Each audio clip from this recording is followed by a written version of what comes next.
David John Burney and Catherine Margaret Burney were an Australian couple from Perth, Western Australia, who murdered 4 women at their home in 1986 and attempted to murder a 5th. These crimes are referred to as the Moorhouse murders, after the Burneys' address at 3 Moorhouse Street in Willagee, a suburb of Perth.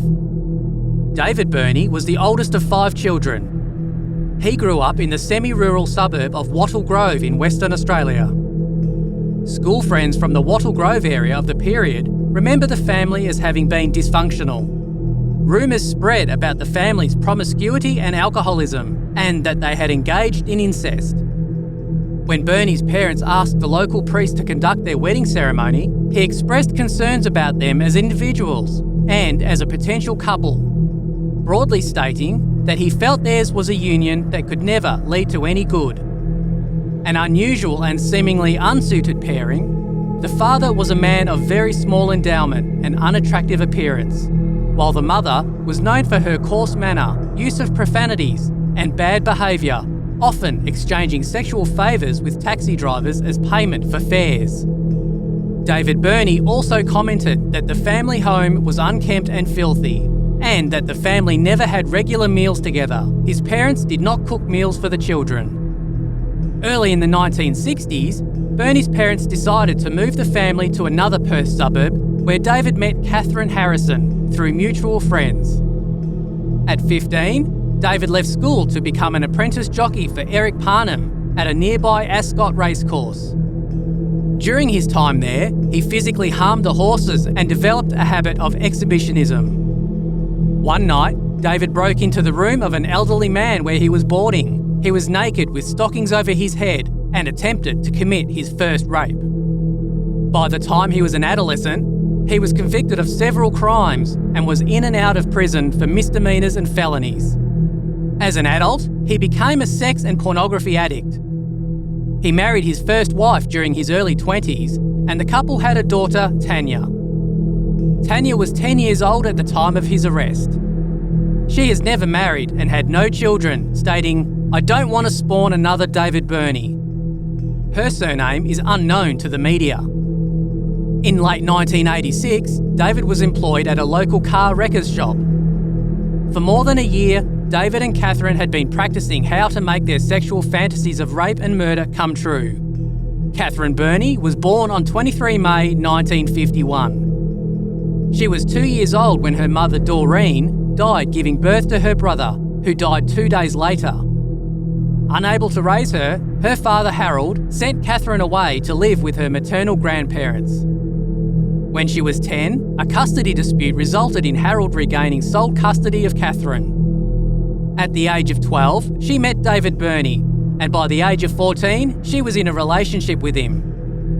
Harold begged Catherine on several occasions to leave David due to the fact that she was often getting in trouble with the local police.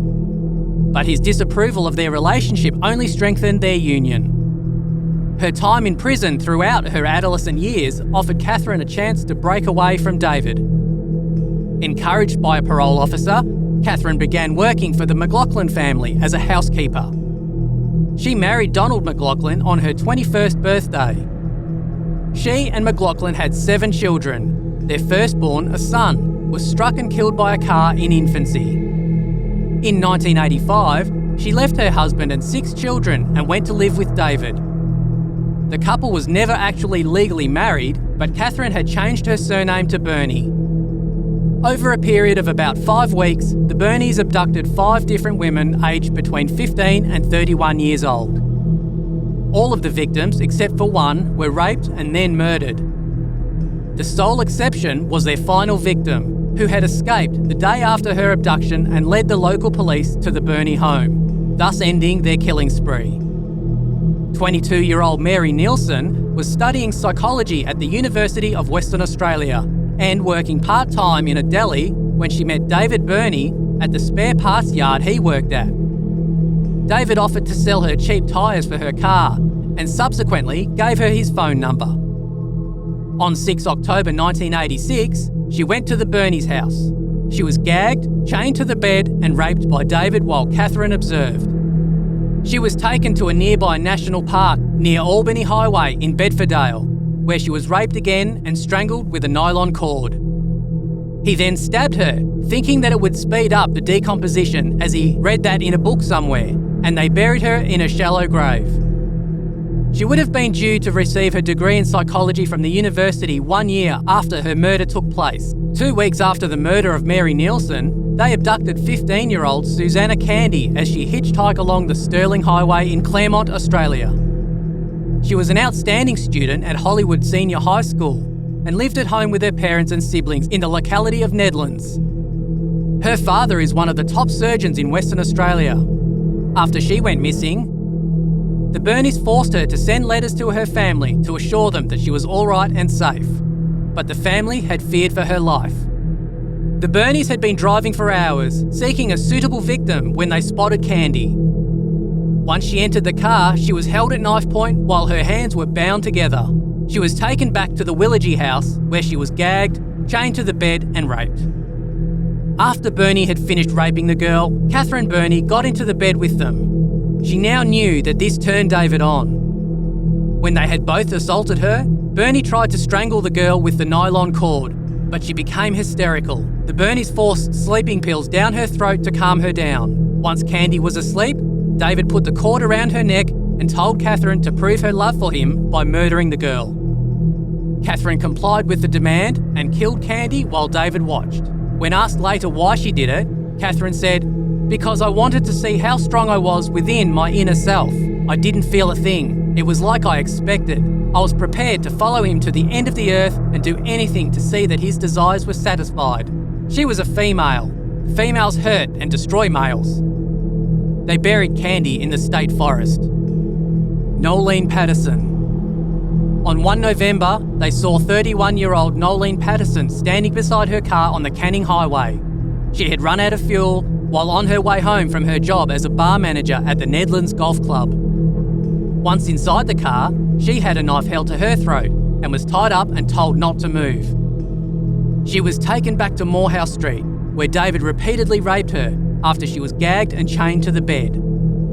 The Bernies originally decided to murder her that same night, but David kept her prisoner in the house for 3 days, and there were signs that he had developed an emotional attachment to Patterson. Catherine quickly became jealous and made an ultimatum. David would have to kill Patterson or Catherine would kill herself. He immediately forced an overdose of sleeping pills down Patterson's throat and strangled her while she slept. They took her body to the forest, but buried it away from the others. Catherine reportedly got great pleasure from throwing sand on Patterson's face. On 5 November, the Bernies abducted 21-year-old Denise Brown as she was waiting for a bus on Stirling Highway. She accepted a ride from them and, at knife point, was taken to the house in Willagee, chained to the bed and raped. The following afternoon, she was taken to the Wanneroo Pine Plantation. In the seclusion of the forest, David Bernie raped Brown in the car while the couple waited for darkness. After they dragged Brown from the car, David Bernie raped her again and stabbed Brown in the neck. Convinced that the girl was dead, they dug a shallow grave and laid her body in it, but Brown sat up in the grave. David Bernie then grabbed an axe, struck her twice in the head and buried her body in the grave. Kate Moyer. 17-year-old Kate Moyer was abducted at knife point after accepting a ride from the Bernies. She was forced to dance for them and slept in the couple's bed while handcuffed to David. Moyer was their final abductee and the only victim to survive. After abducting her, David held a knife to her throat and forced her to ring her mother. Moyer assured her mother that she had too much to drink and was staying at a friend's house, hoping her mother would catch on and call the friend, knowing she was not a drinker. She escaped the day after her capture. After David went to work, Catherine went to the door to carry out a drug deal and forgot to chain Moyer to the bed. She escaped by climbing through a closed window by breaking its lock. However, she hit her head on the concrete. After knocking on various neighbours' doors, she jumped a gate and was attacked by David's dog. She managed to flee and run into a vacuum cleaner shop on 10 November 1986. She later described herself as hysterical. "I'm barefoot wearing my black leggings, a black singlet, no underwear." She informed the shop owner that she had been raped. When the police arrived, she said she had been abducted at knife point by a couple who had taken her back to their house and raped her. The police were initially sceptical of her story, but 22-year-old Constable Laura Hancock believed her from the outset due to the amount of detail she provided, including their address and telephone number. The Bernies had given themselves aliases, but Moya had read David's name on a medicine bottle. Moya stated that they had watched the film Rocky on VHS and described a drawing she had concealed in the house as proof of her presence. Subsequently, the police found her drawing in the home, as well as the VHS copy of Rocky in the Bernies' VCR. David and Catherine were arrested, and during their interviews, they gave conflicting information. Catherine denied ever meeting Moya, while David had insisted Moya had come to their house voluntarily to engage in consensual sex. Detective Sergeant Vince Kadich used a hot soldering iron to convince David to confess and reveal where they had buried the bodies so that they could be dug up before dark. David revealed there were 4 graves. There is speculation that the Bernies were responsible for the disappearance of Cheryl Renwick in May 1986 and Barbara Weston in June of 1986. It has been suggested that David was responsible for the disappearance of Lisa Marie Mott in 1980. However, his first wife accounted for his whereabouts on the day Mott disappeared. When sent to trial, David Burney pleaded guilty to 4 counts of murder and 1 count each of abduction and rape. When asked why he had pleaded guilty, he gestured toward the victim's family and said, "It's the least I could do." He was sentenced to 4 life terms imprisonment. After being found sane enough to stand trial, Catherine Burney was also sentenced to 4 terms of life imprisonment by the Supreme Court of Western Australia. Under law at the time, both were required to serve 20 years before being eligible for parole. Initially, David was held at the maximum security Fremantle prison, but he was soon moved to solitary confinement to keep him from coming to harm from other prisoners. The original death row cells were converted for him, and he stayed there until the prison was closed in 1990. The cell can occasionally be viewed on the True Crime Tour held daily at the Fremantle prison. While incarcerated, the Bernies exchanged more than 2,600 letters, but were not allowed any other form of contact. David Burney was found dead in his cell at Casuarina Prison on 7 October 2005 at 4:30 in the morning. He was 54 years old. An inquest found that he had hanged himself from an air vent using a length of cord. Various factors led to his suicide. A failure to provide him with his antidepressants had exacerbated his depression, his computer had been confiscated, and he was suspected of sexually assaulting another prisoner. He was described by a former prison officer as a model prisoner who looked after injured animals. Catherine was not permitted to attend his funeral. Catherine Burney is imprisoned in Bandyup Women's Prison. In 2007, her parole application was rejected, and the then Attorney General of Western Australia, Jim McGuinty, said that her release was unlikely while he was to remain in office. Her case was to be reviewed again in January 2010. However, on 14 March 2009, new Western Australia Attorney General Christian Porter, following requests from the victim's family, determined she would stay in jail for life. This decision makes her the 3rd Australian woman, after Catherine Knight and Patricia Byers, to have their papers marked never to be released. Her appeal of this decision was turned down in March 2010 by Porter. Her 4th bid for parole was declined in 2016. In 2016, the Bernies' final victim, who survived, began a campaign to end Western Australian laws that automatically puts convicts up for parole every 3 years. Moya has stated Burney has never even applied for parole.